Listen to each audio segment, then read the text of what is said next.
Ada momen-momen tertentu dalam diskusi agama yang justru membuka tabir paling jujur tentang sebuah ajaran. Bukan ketika ayat dibacakan dengan suara merdu, bukan ketika slogan iman diteriakan, melainkan ketika sebuah doktrin diuji dengan pertanyaan paling sederhana. Apakah ini masuk akal dan adil? Diskusi tentang celana, mata kaki, dan ancaman neraka ini adalah salah satu momen itu. Dan justru karena kesederhanaannya, ia menjadi sangat mematikan bagi klaim rasionalitas iman. Halo Oke. Bang Adis. Halo Bang Hendri, apa kabar Bang? Kabar baik Bang. Oke Bang, ini dari tadi ini udah 5 atau 6 muslim dari tadi Bang. Sudah saya berikan kesempatan untuk membuktikan satu alasan supaya saya berhenti jadi Kristen, tapi mereka nggak sanggup nih. Saya mau ngelanjutin yang tadi nih Bang, karena saya bisa memberikan 1000 alasan supaya abang tuh berhenti jadi orang Islam. Bang, saya mohon maaf nih, saya mau nanya, abang pakai celana pasti ya? Pakailah. Oke, coba bang berdiri bisa nggak bang? Kita bisa ngelihat, bisa lihat? Ini Dis. Bukan, kalau berdiri ujung celana sampai bawah nggak? Sampai mata kaki nggak? Bawah, Dis. Sampai mata Bawah, kaki? Dis. Iya. Masuk neraka Anda.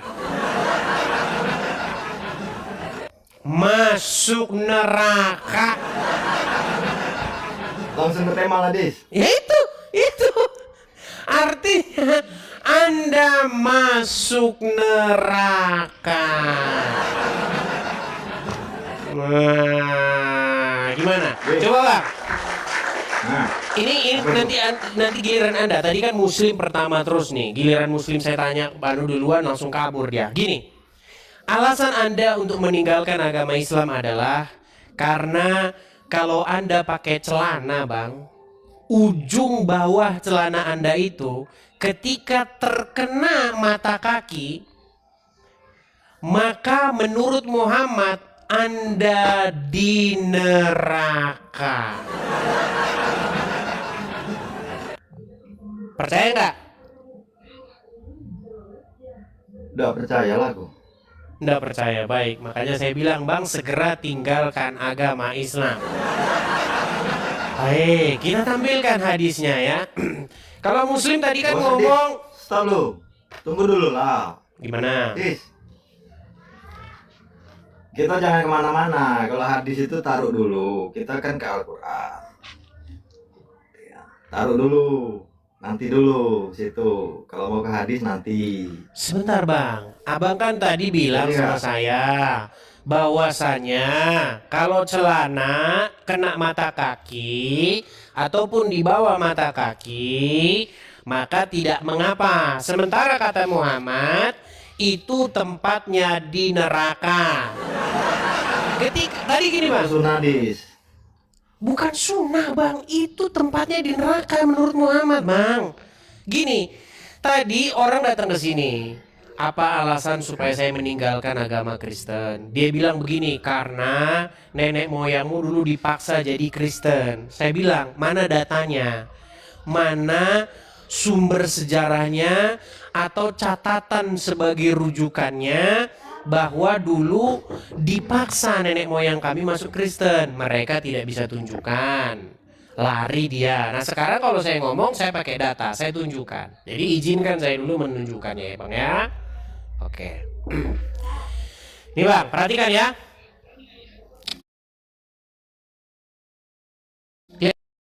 Celana di bawah mata kaki. Hati-hati ikut Muhammad nih. Salah pakai celana masuk neraka Anda. Makanya saya bilang Islam itu mustahil dipercayai oleh orang yang masih waras.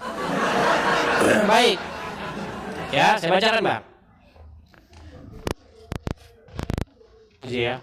Mungkin sebagian orang sering menemukan di sekitarnya orang-orang yang celananya di atas mata kaki, cingkrang, bahkan ada yang mencemoohnya dengan menggelarannya sebagai celana kebanjiran.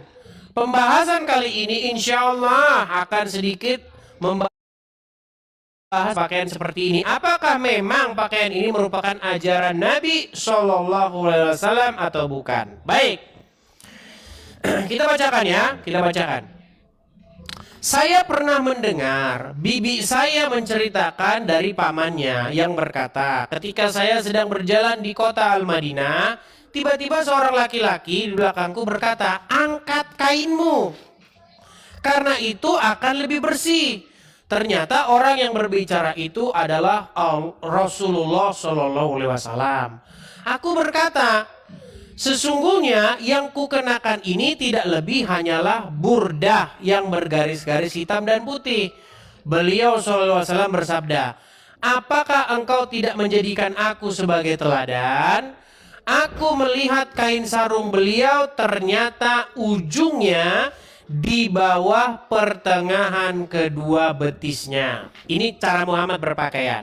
Perhatikan. Perhatikan ya. Di sini Muhammad berkata, ya, apa kata Muhammad? Perhatikan. Sesungguhnya orang yang menyeret pakaiannya dengan sombong tidak akan melihatnya pada hari kiamat. Allah tidak akan melihatnya pada hari kiamat. Sudah? Waduh, nggak memperhatikan ini kayaknya. Oke, kita lanjutkan lagi. Kita akan lanjutkan lagi nih ya. Perhatikan. Apa dikatakan di sini? Rasulullah SAW menyebut 3 kali perkataan ini. Lalu Abu Dzar berkata, nih perhatikan, mereka sangat celaka dan rugi. Siapa mereka ya Rasulullah? Siapa? Mereka adalah orang yang isbal, orang yang suka mengungkit-ungkit pemberian, dan orang yang melariskan dagangannya dengan sumpah palsu. Orang isbal, apa maksudnya orang isbal itu? Adalah orang yang menjulurkan pakaian atau celananya di bawah mata kaki.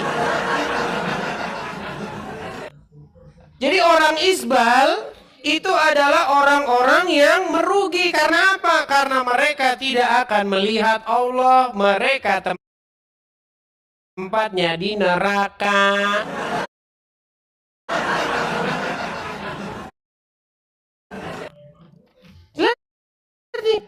Sudah.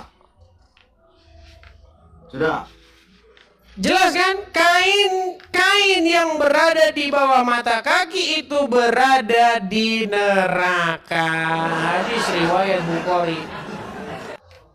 Nah, jadi Anda tadi ujung celana Anda ada di bawah mata kaki, betul? Betul. Ah, menurut Muhammad Anda di mana? Ya terserah ya, Dis. Dis. Nah, itu Susah ini. Itu Dis. Gimana? Ada yang ingin kasih tahu sama ente, Dis. Gimana, Bang? Itu hadis itu kan sebenarnya kan itu pusaka. Jadi lebih bagus ya ditaruh dulu. Bebas. Nanti kalau mau dipakai ya dapat pahala, nggak dipakai ya nggak berdosa. Sunnah, hukumnya sunnah ya kan. Itu taruh dulu. Sekarang yang aku bahas masalah ente, macam mana supaya ente itu bisa meninggalkan Kristen, kan gitu kan judulnya kan? Bang, tadi sudah 6 orang Muslim. Sekarang giliran aku lah, Des. Iya, tadi kan sudah 6 orang membuktikan. Takut. Bukan takut, tadi sudah 6 orang. Ini dulu kita selesaikan. Menurut Muhammad, bahwa mata kaki, setuju? Setuju. Oke. Orang banyak yang nggak tahu mata kaki itu apa. Coba Bang tunjukin mata kaki itu, Bang.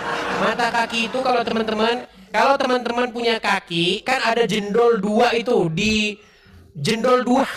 Gimana nih? Ada buletan 2 itu kanan kiri, itu namanya mata kaki. Nanti banyak orang nggak tahu mata kaki, Bang. Nah, kalau orang Muslim pakai celananya di bawah mata kaki, kata Muhammad masuk neraka. Nah, makanya saya bilang, Bang, Anda kalau pakai celana seperti itu menurut Muhammad masuk neraka. Apakah Anda percaya? Ya bisa jadi neraka ini psikologis, masuk juga. Berapa psikologi? Dis, itu hukumnya sunnah, Dis. Gini Bang, kita jangan buang-buang waktu gini. Maksud saya begini. Iya. Kira-kira itu ajaran menurut Anda itu waras nggak ajaran begitu? Waras lah. Kenapa Anda tidak ikuti? Aku ikutin. Buktinya celana Anda di bawah mata kaki. Itu hukumnya sunnah. Ente harus tahu dulu, makanya masuk Islam. Berat ini sunnah, udah Dis. pusing saya ngidupin orang begini nih. Sulit ini, aduh. Masuk ke temanya lah. Berat. Sunnah. Udah dibilang, kata Muhammad kamu masuk neraka. Makanya saya bilang, itu pegawai-pegawai negeri apa segala macam, apa tentara, polisi itu yang celananya di bawah mata itu semua masuk neraka semua itu. Guru itu semua kalau pakai celana kan celana itu kan nutupin sepatu itu. Kalau seragam yang bagus bukan di atasnya sepatu. Kalau di atas sepatu.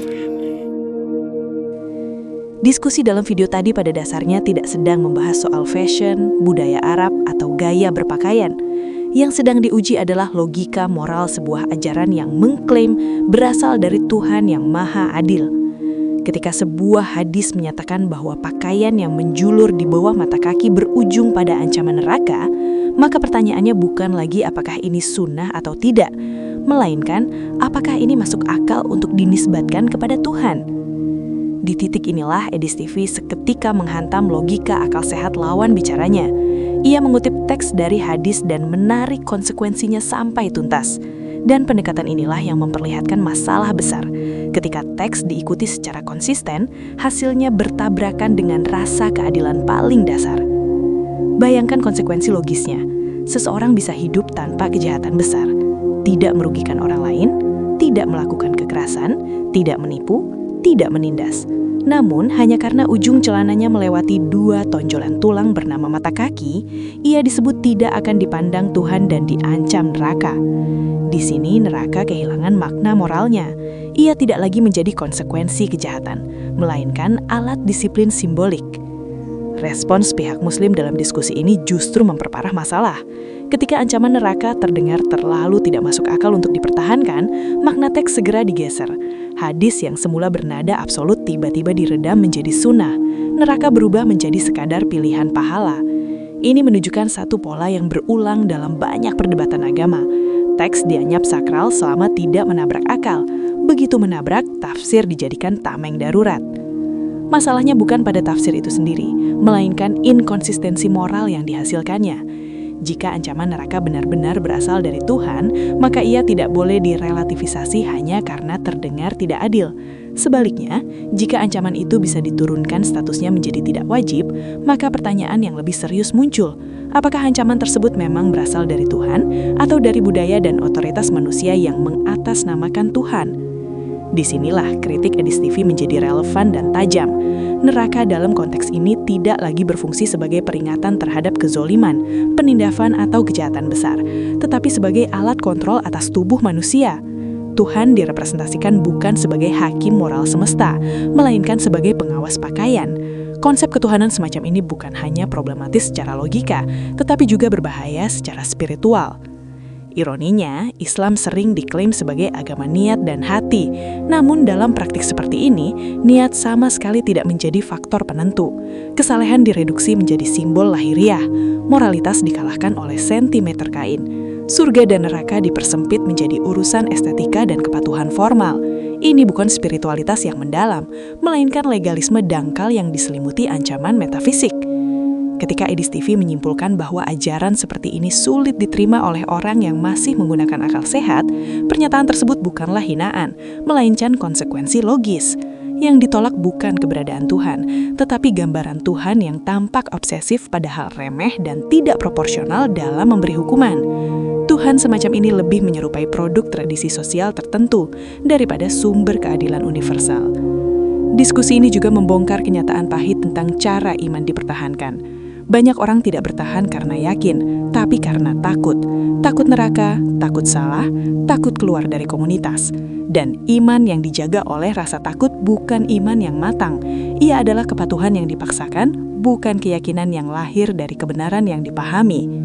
Jika sebuah agama harus diselamatkan dengan cara melemahkan teksnya sendiri, maka yang diselamatkan bukan kebenaran, melainkan citra. Jika ancaman neraka harus ditarik mundur agar terdengar masuk akal, maka ancaman itu sejak awal patut dipertanyakan.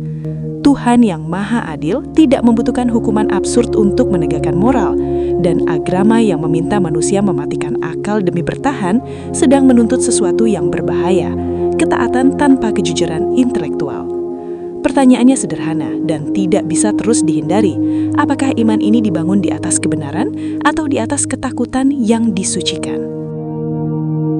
Terima kasih telah menyaksikan tayangan video ini. Jangan lupa subscribe, like, komen, dan share video ini. Sampai ketemu lagi di video berikutnya. Tuhan Yesus memberkati Anda semua.